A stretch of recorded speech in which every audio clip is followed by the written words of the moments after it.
Hey everyone, thank you for tuning in. So this is round 2 after recording this episode last week. Unfortunately, it didn't pick up my voice. It only picked up Andrew's voice. I have no idea why that was. I tested it all out, but yeah, sorry about that, Drew. No problem, mate. I'll try and do this podcast with the same enthusiasm as last time then. Thanks a lot, mate. Thanks a lot. And it's like 7 p.m. in New York now, right? So you've had a busy day. Bedtime now. Exactly. Long day, lots of castings, and ready for food now in bed. So I'm praying. Let's do business. Huh? Cool. I'm praying you're a bit tired and agitated, so it makes me sound more sophisticated. Exactly. Need all the help I can get, mate. Yeah, so just obviously we're going to talk about CrossFit and high intensity training and stuff. Hopefully we can revisit some of the stuff we talked about because we covered. It was a killer podcast. I don't mean to dwell on it, but I think that was a good one. One of the better ones. Yeah, exactly. But yeah, let's just go into. Obviously, I done that video the other week about CrossFit and high intensity training, and it got a lot of comments, a lot of interactions from people because ruffled some feathers because obviously there's a lot of people out there now who are big into CrossFit and that kind of training. But yeah, it was. I mean, like you said, I attacked them a bit, but it was just good fun. But yeah, we both have good things to say about it as well, right, Drew? Because you've sorry about this, mate. You're gonna have to regurgitate everything you said last time now. Well, let's just go into let's ask you a personal question. Like, what was the reason behind your video? Because a lot of people have said that it's been done. It's been done before. It's nothing new. It wasn't original. And their thought was that you weren't educating them on it with any educational content. Yeah, exactly. So what were you just doing it for likes or? Yeah, no. I think. Yeah, I was actually trying to educate people as well, but yeah, it was more a case of just like doing something different, because like I wanna entertain, but obviously I want to educate as well. But I think I just got carried away, and because I'm new to the video editing stuff, and it had to be all diced into one video, 1 minute, sorry. I think I just got carried away, just slating them and swinging around, taking the mick out of kip pull-ups and stuff. You know what I mean? I just got carried away. But it was only a bit of fun, though, right? I think only a bit of fun in games. It kind of proves that. Like, this isn't, disrespect to CrossFit, but sometimes, some of these fitness identities are kind of like a religion, right? So, kind of like a cult. You kind of pissed on their religion, basically, by going after them, and then people came after you. Now, for me, like, I see stuff on the internet that pisses me off every day, but I don't comment on those videos. It's going to make you a very bitter person if you're constantly commenting on videos that offend you. Sure. And that's what's happened there, So I'm not sure what your thoughts are on that. They could have kind of seen it, laughed it off, and known and been secure that CrossFit was the best type of training for them. Absolutely. And just moved on. So. Yeah, that's a good point. Yeah, because actually, it's after you gave me the advice. You said you don't go on your phone now in the mornings, or generally you don't go on your phone when you get up. You have like a certain routine you stick to, and you try not to go on your phone because it can. Like, for example, you could be a devout CrossFit fan. You could first thing you see, you open. Imagine that first thing in the morning, you go on your Instagram. First thing you see is me swinging around taking a mick out of you know what I mean? Like an orangutan taking a mick out of set you up for a bad day, right? Those long arms and long cotton bud legs, mate. Yeah, exactly, mate. That's it. Taking the mick out of kid pull-ups, and then obviously if you're if you're Catholic about or should I say you're a religious Catholic? Sorry about that. Don't go after religions, mate. You're gonna have more right back then. I'm getting nowhere here, mate. No, like if you're religious about something like that, you see someone taking the mick out of it, the first thing you saw is something that's, like riled you up the wrong way because you're taking it personal, right? So it's down to the individual, as you said. Like, we can look through stuff like that, and it might get to us a little bit, certain things we see on the feed, but the second you get involved and start commenting, you're gonna, boom, stress levels go through the roof. When you're arguing with someone online, you have plenty of time to argue, right? Go back and forth. So it's never going to be resolved anyway. You can have a good discussion about it like we are now, and we'll give our pluses and our negatives on CrossFit as well. Definitely. And on high intensity training as we do. 100%. We're not going to slate it 100%. We'll just give our views and see what you guys think as well, That's right. So talking about our views, you've had a little dabble in CrossFit yourself. You were doing it quite regular for a while back in the UK when you were living there. And what was your experience with CrossFit? I had a decent experience with it, mate, but I think I was just doing it at the wrong time. I think I was just at the point I was doing it twice a week, I'd imagine. Yep. I was also rugby training twice a week, I was playing rugby on the weekends. I was still doing bodybuilding and strength training. So for me, it was just a silly time to do it. Yeah, of course. But when I did it, I felt pretty good. I'm not going to lie to you about it, but there were times where I felt horrendous at the end of the session. Where I'm not going to bag on bad coaches, but one coach was just, his sessions were too long and too extreme, and I was coming out with migraines at the end of the session because I know that I'm going to put my all in. That's the problem. Like, I'm going to go 110%.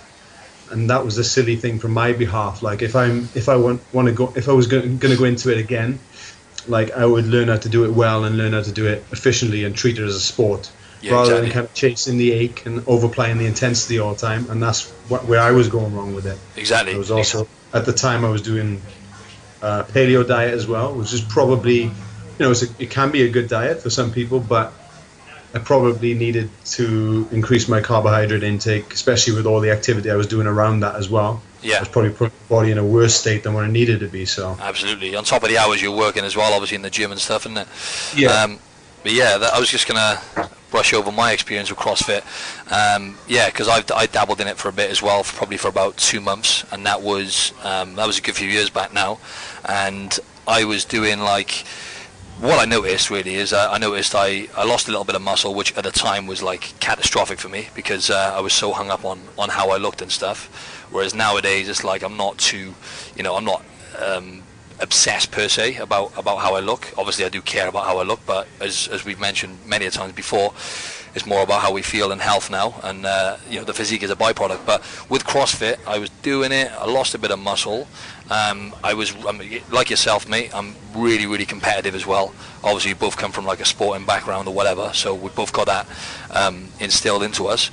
So I was competing, going health lever, and I remember saying to you, I think I done this one. I started kind of losing interest a bit. I was finding it a bit like it was enjoyable because I was pushing myself and stuff, but I was still finding it a bit like, I don't know, just the sheer amount of reps I was doing on certain things. I wasn't finding it. I found I adapted in a weird way. I don't know, I can't really explain it, but what I found is with the last WOD, I don't know, wherever it was, workout of the day, I told you what it was, didn't I? It was like 30 double unders. Oh yeah, wasn't it the one you put in your video with the broomstick? Yeah, with a broomstick. Yeah, that's why I remembered. It was skipping 30 double unders, right? So obviously jump twice over the rope 30 times. That's hard enough on its own. Yeah. Then into 30 power snatches. So as we said on the last episode now, which didn't actually take place, so I don't know why I keep bringing it up. But yeah, let it go. No, but we were saying about about like, for example, a power snatch. It's an Olympic lift, right? It's an advanced Olympic lift. That's it. How long would it take you, Drew, to master that? You know what I mean? Master it. Depends on the person, obviously, but to do it for intensity and over time is just ridiculous, really, and that's kind of where the issue comes in, right? Yeah, and as you said, like, just sorry to interrupt you said about treating it like a sport. Now, yourself and me and you, we've obviously been active, always been fit and healthy. Like obviously, we've always played sports, and then we've been, training in the gym for X amount of time as well for years. And we can jump into something like that, being more prepared. But obviously, if you were playing 2 sports essentially, right? Because you were playing rugby league, and you were doing CrossFit on top of that. But for a beginner, right? I mean, to go straight into doing what we've just been talking about, it's not always ideal. But what's your thoughts on that as a novice level? Because a lot of people listening now are, at that level. Oh man, I think people approaching it with the wrong mentality, and like they're ignoring their body signals and pushing to fatigue, right? Like you would have been doing with the snatches you were doing. Yep. And not focusing on form and like quality of movement and adaptation. So the likelihood of you getting injured is huge. Like, you long term, you're definitely going to get injured at some point. Like you say, you should treat it with that sporting mentality, but the issue is that people are probably they're looking at guys in the CrossFit games, and they sat on their couch, sat on their asses, probably not doing any exercise, and the first thing they then go into is CrossFit. That's the wrong place to start. That's way down the other end of their training and their training approach. For sure. You were saying as well last time round, mate, you were saying about people in New York doing like the high intensity stuff, like CrossFit and F45 and whatnot. And these kind of people you were saying are like they want to be doing the opposite, right? They want to be learning how to stretch more, meditate, or whatever it is. Right? Of course, yes. Give me an example. Because we said, right? Yeah, go on. No, well, it is that extreme, isn't it? It's like these people who are that mentality where they're doing CrossFit or they're doing F45 or they're doing high intensity training. They want to kind of meet in the middle with those people who are doing yoga and meditation. So kind of from the guys who are doing yoga and meditation, they want to maybe do some more, not high intensity training, but some more training with purpose. And those guys who are doing more high intensity training, who are working throughout the day, highly stressful jobs, not eating very well, not sleeping very well, they then need to look at these guys who are doing yoga and meditation and then take little bits of what they're doing and add that to their daily routine. Exactly. That makes sense. In an ideal world, isn't it? Yeah, for sure. Like, and that's what we're all striving for, right? And that's the driver behind this, as I said, because Andrew and I have found a lot more balance in our lives over the last few years since just educating ourselves. And I want to shout out the Mind Pump guys again, Mind Pump Media, if anyone's listening. That's the podcast that changed the game for Andrew and I. I mean, I didn't even, and I got to thank Andrew as well, because I didn't even know what a podcast was until Andrew told me about it, right? And now, thanks to you, buddy, I'm running my own show. So, I mean, it's just applying yourself and learning goes a long way, which is why you should just pay attention to what we're saying now about the balance and stuff. And like, if you're someone listening to this who has maybe an office-based job or a sedentary job, or where you're sat in front of a desk or whatever, and just putting that aside, a stressful life in general. If your job is you got a highly stressful job and you're working long hours and you're not prioritizing your health, so you're not actually getting enough sleep. You want to try and prioritize actually the simple things. So if you're thinking, maybe you're listening to this and you actually do that kind of training now, like F45, CrossFit, or insanity style training, and you're getting good results and you're enjoying it. That's great. But as Andrew was saying, then long term, later down the line, I mean, I want to be looking after myself, lifting weights or whatever until the day I die, right? So doing something which is pounding the body, which essentially is what it's doing, although you're enjoying it, you're beating yourself up, because like Andrew was saying before, like people are they're getting hammered, right? They're going into the gyms there in New York, the high intensity places, they're coming out in a wheelchair. You know what I mean? They're scraping them off the floor, mopping their body parts off the floor, mate, and scooping them out the door, That's exactly it. They just puke, get a bucket out, puke in the bucket, boot them out the door. See you next time. Get a sledgehammer, whack, strap it up, get out. See you. Off you go. See you next Tuesday. See you Tuesday. Okay. So we went over the top a bit there, but you can see what we mean. You should, if you've got a high stress job and stuff like Andrew was saying, it's another stressor to the body. Training is a stressor to the body. Exactly. So explain that though, because the body responds, right? So it's a good stress, right? If you're doing it right, and yeah, exactly, mate. Yeah. So the body will adapt in a way which is favourable. Like if you're lifting weights, it'll build muscle because of the insult you're taking it through in the gym, right? And so I was just going to say then about I can't remember what I was saying then, but that's all right. Were you going to say something then? Help me out here. I'm not helping out at all. Come on. You can just cut and edit from the previous podcast and put in some. Oh yeah. I don't even need you now. I'll just talk to myself. A little bit more intelligent, man. Exactly. That'd be nice. Exactly. No, what I will say though is, when you're doing these high intensity training sessions, right, and you're doing excess cardio and your calories are too low, your energy throughout the day is going to be pretty poor, right?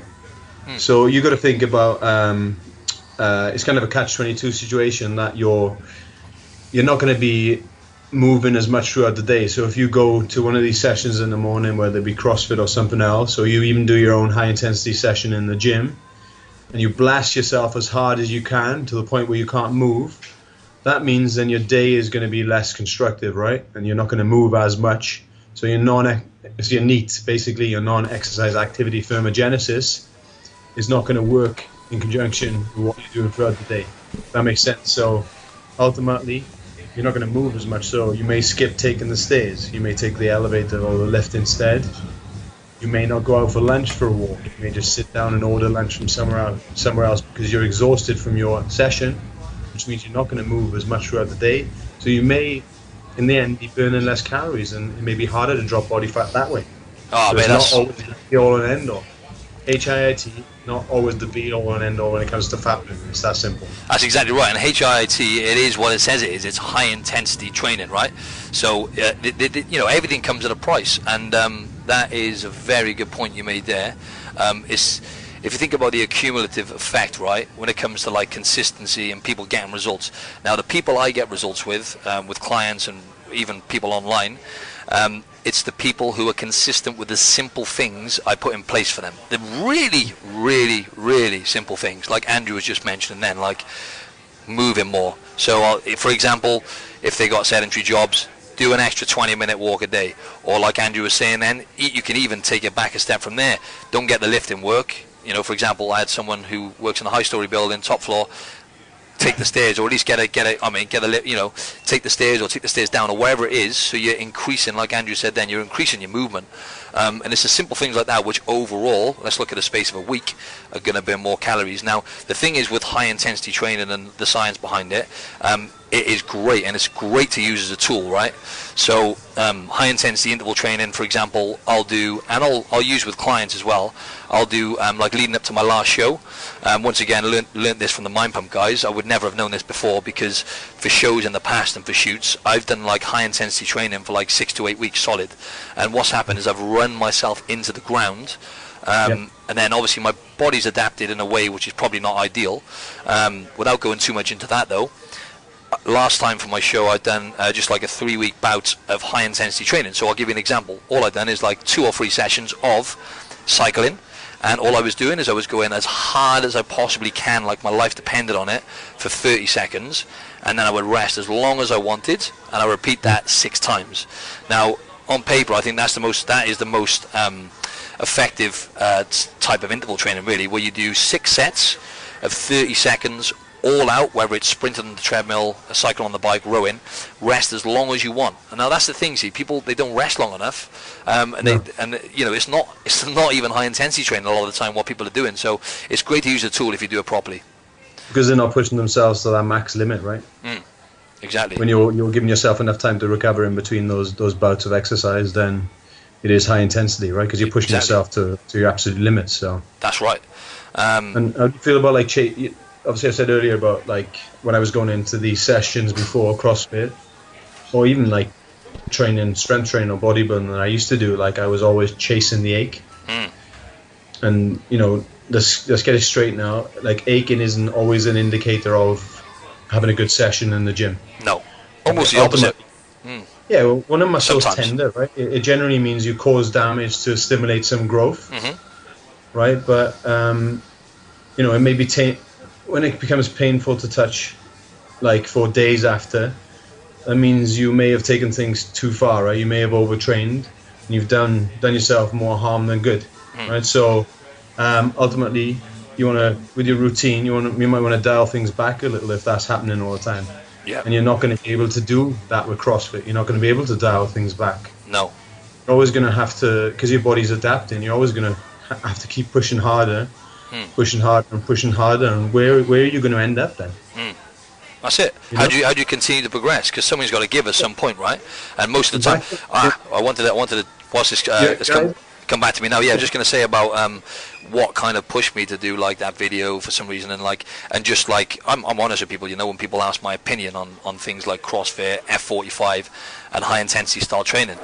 You know, I've experienced, and you've probably had this as well, lots of people who've been injured and they've came to me, they've gone, that's it. Instead of hiring a trainer straight away, which is sometimes a better option if you can hire a good trainer like myself or Andrew. If you can hire a good trainer, rather than going into something like that, if you're starting from square one, because they've come to me with injuries, like, you know, like one person done her knee in, so it was like a meniscus cartilage in the knee or something. I can't remember what it was. I had a few guys and women actually who've done their shoulders, so they actually injured their shoulders. Their lower back's a really common one as well, actually, because that's more of like it's a repetitive kind of accumulative thing where they've been doing like we said, those WODs and doing the CrossFit workouts or wherever it is, F45, lots of repetitions, and obviously they've got imbalancements, which, like, you know, muscular imbalancements which haven't been addressed, and then they're just basically cementing in those patterns, and then before you know it, they're doing like, I don't know, squats, and they're doing like, I don't know, let's just say a minute of squats, and boom, something goes, because their form is nowhere near optimal, and it's only a matter of time then before they get injured. So that for me was like, I just wanted to make people aware that it's, you know, it's really not ideal in terms of injury and long-term effects on the body, really, but there are good things to be said about it. Also, coming in with that, also you probably work with people who have poor metabolisms from doing it as well, because they're always pushing that intensity, so and lowering their calories or eating in a deficit when they're increasing intensity over time, and that's quote unquote going to damage their metabolism. So then you have to tell that person, whether it be woman or man or child, that they're going to have to back off on their training and ease off for maybe even a year. Just to build their metabolism back up and build their calories back up. Now, how do you tell someone with that mentality and that psychology when it comes to training that, hey, you're going to have to cut down to maybe 1 to 2 strength training sessions a week, and not go all out every day? Yeah, exactly. That's a kick in the nuts for them, mate, and that's a hard one to muster. It is, yeah, for sure. But the thing is, like I said earlier, if they started the way you just mentioned then, straight off the bat, you know, where they just, okay, build the strength up, because strength training, folks, I mean, and I wanted to shout out the CrossFit gym here as well in Maroubra, that our mate runs. It's a really, really good one. It's one of the best ones in Sydney, for sure.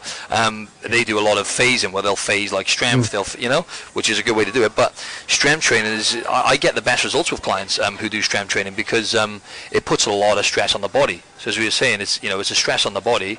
It really demands a lot out of the nervous system, because you're lifting heavy weights and you're building the connective tissue. So you know, one of the main benefits from doing strength training is it's actually going to strengthen the connective tissue, which you know, like the ligaments, tendons, cartilage, all that kind of stuff, which attach onto the muscle, which then will benefit you more when you move on to bodybuilding style training, then when you're doing more like the 8 to 12 rep range. But Andrew was saying earlier about aching and about busting your balls and actually chasing the pain, which is what I've done for years and years and years also. And if you are, you know, aching after your session and you feel a bit tender, that's great. But having the mentality of, just like I used to, for example, when I used to train legs, when I used to do like split routine training, absolutely annihilate my legs, crawl out of the gym, and then I couldn't walk for the best part of a week. For example, when I went to New York to visit Andrew, I hadn't done legs for like 2 weeks, because it was just after my competition. Andrew put me through one of his standard leg sessions, which for him wasn't too bad, but for me, wiped the floor with me. Couldn't walk for like 6-7 days, and I was like, oh, that's great, you know, I've done what I need to do. But in reality, the body is going to prioritize repairing your muscles and recovery over muscle growth. So over time, it's going to impede, and it's going to slow down the muscle within process, in comparison to doing the whole body and just doing it in a clever way. We're doing it with good technique, and you may be hitting the body parts more often, you know. So that's it. Yeah, I'm glad you kind of mentioned coaches. Obviously, you got our friend Jacob in Sydney. My cousin has a great boxing in Bristol as well. But you know, there's good and bad coaches in every profession. Like, we see them regularly when it comes to personal training as well, and just a normal gym. So we're not just bagging on CrossFit having bad coaches. You know, in CrossFit, if you are a coach, like, you want to try and promote like quality movement before intensity, and you may want to offer like different kind of classes on the side that are more one-to-one and more personal, so people can kind of develop their technique and become a better CrossFitter or a better sports person, right? You want to encourage people to pace and be aware of their breathing, like improve strength, and also improve their aerobic capacity, if that in relation to like doing these metcons and WODs and things like that, and to pace themselves. Like, I think that's the main thing, because if you're not pacing yourself and you're not focusing on form and technique, then you can get injured, and that's going to put you out long term anyway. So yeah, absolutely, that's it. See, and that's it. You know, people get They'll get sucked into the high intensity stuff because guess what? You're going to get results, right? So feels good as well. It makes you feel good, mate. Right, that's right. Release afterwards, right? Definitely, there's something to be said. Yeah, definitely, there's definitely something to be said about that as well. What it does to you mentally. Most likely, the chances are you're going to get more of a mental high and a kick from suffering. It's just life in general, isn't it? Let's think about it. I know it's a bit far-fetched, but it seems to me the people who are most successful, the real game changers in this world, are the ones who have suffered the most, one way or another. So if you're going into a training session, you're pushing yourself, suffering, then afterwards it's almost like your body goes into survival mode sometimes because it's that hard. So like you finish a session, it's like I'm alive. You know what I'm saying? That's similar to the mentality, right? When you're like doing physique shows, right? Like you used to have that mentality. The more I suffer, the harder I've worked. Exactly. The more I deserve to be where I am. Yeah. Because I'm sure the same mentality that people go into like a CrossFit session with, right? I'm going to bust my balls. I'm going to kill myself today. Yeah, exactly. Scrape myself off the floor, kick myself out the door, boot myself out the back. That's it, exactly. That's it. I'm gonna put myself. Make sure I leave here in a sling, so I've like completely dislocated my shoulder doing kip pull-ups. I want to really do a number on myself. No, but it just had a moment then. I just remembered about something you said then. What were you just saying then? It's something you brushed over in a podcast previously, but I've lost it now.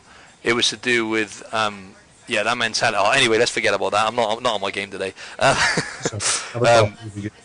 yeah. Let's talk about the plus points then, right? Yeah, CrossFit, okay. Right? One more thing though. I want to slate one more thing.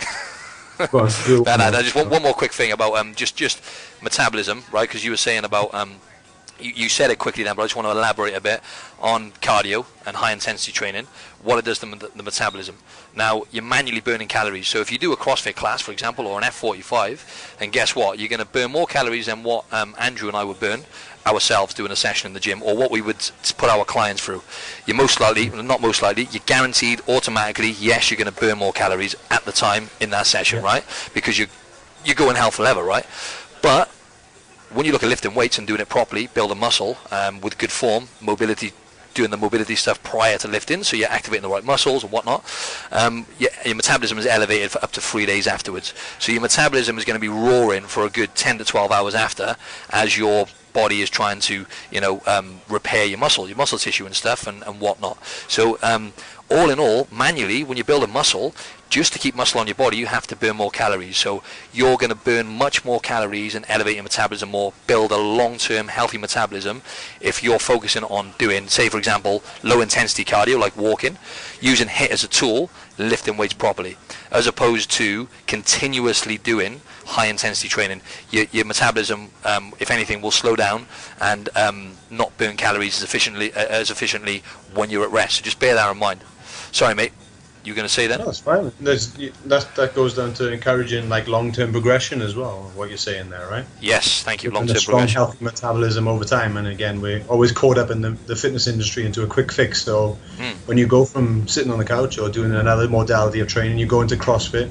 No doubt, you probably get yourself losing a lot of body fat straight away. But how long will that last? Yeah, exactly. You're going to get stuck somewhere. You're going to get stuck somewhere, and you've experienced that, right? How many times have you seen that with clients? Definitely. Yeah. With clients and with myself as well. So exactly, and that's it. And Andrew and I are doing this all the time. See, going through the repair process. So almost like someone will come to me. They've done. I hate to keep saying it, but they've done some sort of high intensity training, right? Positives now. I know we're going to go some positives after this, folks. Just bear with us. Right. So what's it called? So they'll come to me and like they're basically, because they've been in a calorie deficit, so they've been eating a particular way, not necessarily paleo diet, because I wanted to mention the paleo diet actually, as far as diets go, and I hate using that word. Andrew and I just, obviously we try and get people to mold it into a lifestyle, and that's the way it should be. But if you're going to use the word diet and look at different ones, keto, paleo, slim and world, whatever, the paleo diet definitely has got the most positives, I would say, because it's based on healthy whole food diet, way of eating plenty of veg, eating good quality animal proteins, some fruit and whatnot, cutting out gluten and dairy, which does work wonders for a lot of people, because pro-inflammatory foods over time can lead to seriously bad health conditions, not to mention weight gain, which is why we're facing like an obesity epidemic. So went off and went a little bit there, but yeah, I just wanted to just brush through the paleo diet and explain to you what it is, because Andrew mentioned it earlier on. And yeah, so that's that. So people will come to Andrew and I sometimes as clients, and they have been cutting their calories or yo-yo dieting, so to speak, where they're rebounding, and it's hard to sustain a low-calorie diet, and it's not ideal for the metabolism because you're not feeding it enough. So you're not giving it an excuse to be elevated, because you're not putting, it doesn't make any sense, does it, for your metabolism to speed up and become more healthy when you're not putting enough nutrients into it. But then it's a case of rebuilding people then, so getting people to have more calories, do some strength training, and slow down with that stuff, as Andrew was saying earlier. So that's a very common thing for Andrew and I as trainers, is building people's metabolism back up by doing strength training and eating more calories. So that can bring me into a good point of a positive of CrossFit, because you mentioned yo-yo dieting there, and yo-yo dieting is prevalent in females, very prevalent in females, because there's a stigma around women that they need to be slim and they need to be in shape, right? So what CrossFit has done as a sport has definitely increased the amount of females that participate in weightlifting. Oh, so yeah. Increased participation massively, right, for women who squat, deadlift, and do whatever else they do in CrossFit right now. And the physiques are phenomenal. You can't take that away from them. 100%. That's a great point.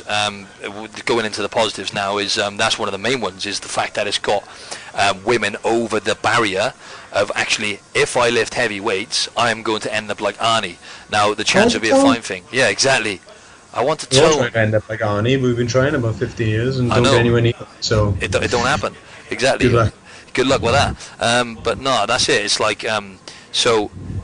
Yeah, just that's the biggest opposition as a trainer, right? When you're dealing with a female client and they come to you on a consultation or first session or whatever, and that's definitely majority of the time that's what they say. Yeah, for sure. It's so refreshing when you have a woman come to you and say, I want to get strong and I want to lift weights. Oh, I know. It's just great. Makes your job so much easier. You don't have to have that long conversation with them. Oh, exactly. So that's an amazing thing to be taken out of CrossFit. Getting people lifting weights, full stop is a great thing, but especially women. It's broadened the horizon with that. But also, there's loads of good things to say about it. Like we were saying before, if you enjoy it, great, right? Because that's one of the most important things when it comes to training or anything you're doing in life. You've got to take some enjoyment from it. So if you enjoy it, great. Also, if it gets you, it's great. If it gets you moving, CrossFit F45, if you want to do that, you enjoy it. It's going to get you moving, going to get you burning calories. It's going to improve your state of health, right? At least even if it is short term, it's going to improve your situation. If you're gone from being a couch potato, and eating the wrong foods, to maybe on a paleo diet, doing the high intensity stuff, you're going to get good results, but that's going to be great short term, but not always optimal long term. That's all we're saying. Yeah, so that's simple as, man. It is kind of revolutionized the way people train across the world, right? Just giving them different anomalies, and it's shown that you too can do methods of training that you only see in elite sports. You can now come to a CrossFit gym and you can do these exercises, right? Definitely, in the lifting arena, or you see in elite sports. That's right. And that's transferred now over to just a normal global gym, right? So that's great. Where you're seeing all these movements now. You're not just seeing machine weights and people on treadmills and cross trainers. You're now seeing these people doing deadlifts, getting in the squat rack, doing lunges, doing clean snatches. So it's great to see in a positive light, as long as it's not causing them to do it incorrectly and get injured and get hurt over it. Yeah, exactly. That's it. So it's finding what modality works for you, and it's just like in terms of what Andrew and I recommend to people and stuff, because sometimes we'll give them, I don't know, stuff to do in their own time, or recommendations, even if it's something like yoga or meditation or wherever it is. But like never do I ever recommend to people to go and do high intensity training. It's just not going to benefit. It's going to be, if anything, counterproductive on what we're actually trying to achieve. Right? Yeah. Not as a beginner. Not as a beginner. No. Exactly. You said users, as you said earlier, about using it as a tool, high intensity training every so often. Like, you're an experienced and advanced trainer, right? So that's it. It's a good idea for someone who's a beginner. They may be better off just going for a walk. For sure, yeah. Absolutely. And look at the book you recommended to me, Wired to Eat. What was it? The 4 pillars of health, isn't it? Like food, sleep, movement, and social connections. So social connections, when it comes to going to these group classes or CrossFit or F40 or wherever it is, you get a group of people You're interacting with people, you're building social connections, which is vital for overall health, longevity, for everything really. So that is a great plus positive side to be taken out of it. It does build communities, which is exceptionally great, I think. But that can also be a bad thing as well in terms of group settings, whether it's in a normal gym or a CrossFit gym, is that obviously it encourages, I can't even think of the word now, my brain's shutting down. That's all right, you're ready for bed. It encourages social competition. Yeah. But that can then force people not to pace themselves and force people to do exercises with shitty form. Yes, exactly. So that's kind of a negative of that group setting. Plus, when you've coached group settings in the past, you may have noticed that you haven't been able to focus on individual persons like technique or anything like that as much as you would like to have, especially when the technique is poor, right? Yeah, exactly. So that's kind of a negative. Yes, it encourages that group atmosphere. It's great to get people moving and people into exercise, but we've also got to look at the negative sides of any group setting, whether it's a normal gym or CrossFit. Sometimes it can encourage bad technique, and sometimes that coach isn't giving them that individual attention that they need. Exactly. And you were saying, because you've had your own experience, right? I know we're probably like dangerously competitive, right, Andrew and I, because of sports and whatnot, but a lot of people are really competitive, and that's one of the main motivators for them to go in and doing this kind of training, right? But you were saying yourself, I remember you said in the last episode that you would compete against the guy next to you, for example, right? So you're very competitive, and you would bust your balls, right? Yeah. Well, exactly. Of course, mate, and my technique wasn't nailed down. Yeah, there we are. And you've been a trainer for X amount of time. So. Yeah, exactly, mate. But Olympic lifting is a different modality altogether, right? It's easy for me to go in the gym and lift weights correctly, squat, deadlifts. When it comes to like other Olympic lifts like snatches, cleans, things like that, and I'm doing them for 30 to 40 reps, my technique isn't spot on, and I'm trying to beat the guy next to me. That's a big issue. And you got to look at these guys who are in CrossFit games like they are genetic freaks. Yes, exactly. Hard workers, genetic freaks, and they've just got the full package, haven't they, really? Because they've got the strength, the power, they've got the endurance. I mean, you have to work on that, right? Because normally you're genetically gifted in, like, for example, me and you, we're more like sprinters, right? Genetically, or more kind of like anaerobic. So for me, I've done like half marathons and stuff like that, and I had to really bust my balls to like be able to do, because I'm very competitive once again. So I think my fastest one was under 90 minutes, my half marathon, but I'm not built for that. So these CrossFit athletes, like, I mean, I just wanted to shout them out, man. Like, and especially my mate who Mike Catherus is his name. He's got his own CrossFit gym back home. He put a long comment on the thing I put on Facebook, the video, and I thought at first, crap, I hope I haven't hit him on a personal level, but I messaged him and it's all good. He was just like, obviously he had some of his members questioning him, look at what this guy said, is that true? And he's just basically give his opinion, and to be fair, he made some really valid points actually. But I was just going to say, him, for example, people like him, mate, he's an ex-rugby player, but he's ridiculous, mate. I mean, like, the shape on him, the package he has, like power, endurance. But look at the CrossFit Games and stuff on Netflix, man. I was watching it. I was like you said, some of the women, man. The women are just, like, insane. They're so lean, but they have, like, a decent amount of mass as well. Maybe at that level, though, like, I think at that level, for an average woman to look at, it's not necessarily an aspiring shape sometimes for the women, because I think they look great to me, but I think for a woman, because they're like the elite level, they've got quite a lot of mass, right? But they look great to me. But I think with the guys wouldn't say. Yeah, exactly. That's it. Everyone sees things differently. So for some women, it may be something they want to achieve. Other women, no. So that's fine. Like, go what you want to look like. Yeah, exactly. That's if it. You're an individual person. You're not going to look the same. I'm not going to look the same as you. You're not going to look the same as me. So exactly. Or the next stand next to you. So just work on your own physique and your own body. That's exactly it. And that's why Andrew and I always say to try and be in tune with your health. Like, try and make healthier choices most of the time. I know we'll make it sound easy. It's 10 times harder than we say it is, obviously, to get you going.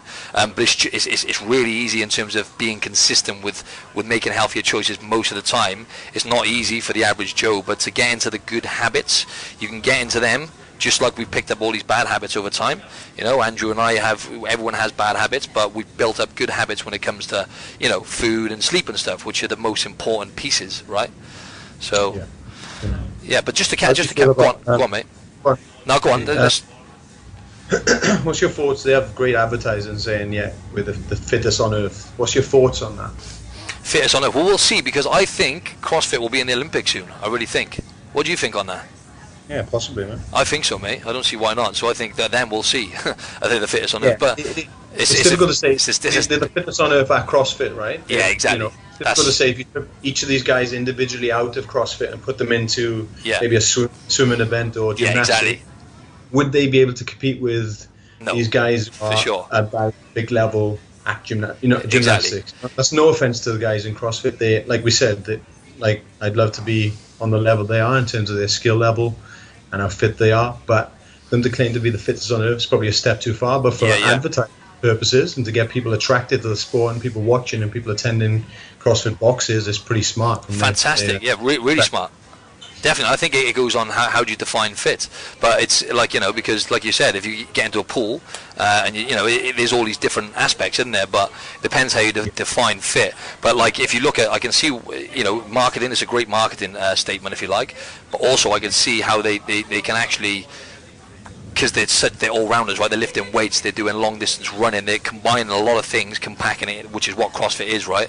So but that is a rich statement to see if like fittest in the world. So you got on the track and field, like decathlon and things like that. Exactly, mate. So so it's that's it. But hats off to them, man. Honestly, to those CrossFit athletes, man. I swear I do admire them, because like it is blood, sweat, and tears, and it takes. Some of those workouts, mate, I don't know who organises it, but they're in the CrossFit Games. They are brutal workouts. I'm sure they're looking to kill someone. They're premeditated. Like they are really going to town on people there. They're not playing games. Destroy them if you're sorry for them. I know. It's almost like, how can they top it? You know what I mean? It's like, how can we continue this? Can we get a death this year? Or exactly, that's it. That's probably the only issue. I know that's probably the only issue with the Olympics. I think they've got the money and they've got everything else they need to jump into it, because that you got to look at it from a business model as well. It's awesome. I mean, come on, look how clever that is. Combining something like the paleo diet, which is bloody healthy, like I said anyway, for most people, and then it's a great business model. So I got to give that to them as well. That's another plus point, right? You can still add that to the list. There you go. We're getting there. We're getting there slowly, but I think we'll have to summarise now, right, mate? I'm just gonna, unless there's anything you wanted to mention quickly before don't do CrossFit. Don't do CrossFit. Don't do F45. Exactly. If you can see yourself doing it long term and it's going to give you the right results, then I'm all for it, and it's going to get people active and people healthy and people moving, then why not try it out? But for us, like as personal trainers and experienced guys, we see like long term benefits of other modalities of training and eating. So we're going to support that way. We'll see the positives and we'll push people in the right direction when it comes to training if they want to try this out. But there are easier and better ways, in my opinion. Absolutely. And there's a few things I'd like to say. What I would like to say in regards to doing that kind of training is like, it's very easy. It's very easy to overlook this, and it's hard for anyone, right? Because we're basically we live on short-term pleasures. That's how we function as humans, right? It's a survival thing. Always looking for that short-term fix and for these pleasures daily. But if you look at the long-term bigger picture when you're doing it, that's all I would say is, yes, okay, you might be listening to this now and you're doing that kind of training. You've got lean, you've got good results. But in terms of like how you look and bone density, mobility, keeping your body in good tact for later down the line, and actually keeping your body looking good later down the line, you're much better off really trying to find balance. So if you enjoy doing that kind of training, maybe you could do that once or twice a week, but maybe find time to do stuff like mobility, yoga, that kind of stuff, because most of the time people who do this, as Andrew said before, who do this kind of training are the people that actually need the opposite. So I can't, therefore I must, right? That's something I always tell myself now, because what I struggle with is relaxing. So meditation, I must. I find it really hard to do. I can't, therefore I must, right? So if you're thinking now, I don't know about yoga, I'm not sure about meditation, I'm not sure about, maybe coming off electrics before bed because you're checking emails or whatever, coming off your electronics like an hour or two before bed. These simple tools to help you relax, get enough sleep, are going to be really, really important. Firstly, for performance. Secondly, for how you look. And then thirdly, later down the line. you know, for overall health and longevity. So just remember, I can't, therefore I must. If you're doing high intensity stuff, the chances are most of the time you may want to balance it out by doing the other stuff as well. So. Yeah. And just phase it into your training. Maybe just do it for 4 to 6 weeks, then move to another modality, such as strength or hypertrophy. Exactly. Great Simple, stuff. and then come back to it another 12 weeks down the line. Exactly. Yeah, that's a good point. Yeah. So using it as a tool, like anything in life, really. Yeah, use it as a tool. For example, just go into like habits. I'm addicted to coffee, right? So what about you, Drew? Same, mate. I had that month off. I've done it before. It felt great. Gone back into it, and now I'm addicted again. It's crazy, man. It just crazy. Controls you. Yeah, exactly. And it doesn't sound like people are probably listening thinking, coffee, come on guys, you serious? But it is a stimulant, right? So it's just like a drug. It's like a mild drug, which that is my short. So I have 2 coffees a day, and that's a staple part of my day, and I rely on those two coffees every single day, or maybe not on the weekend as much, but on a working day I rely on those things. So for that's like a bad habit that's formed. It's not necessarily a bad habit, but what I was trying to get to is using it as a tool. So what I want to do, what I keep saying I'm going to do, and I've been saying it for years, is like for like 3 weeks 3 weeks coffee, 3 weeks without. It's the same goes for anything. Strength training, 3 or 4 weeks, move on to something else. You know, you can use everything as a tool, right?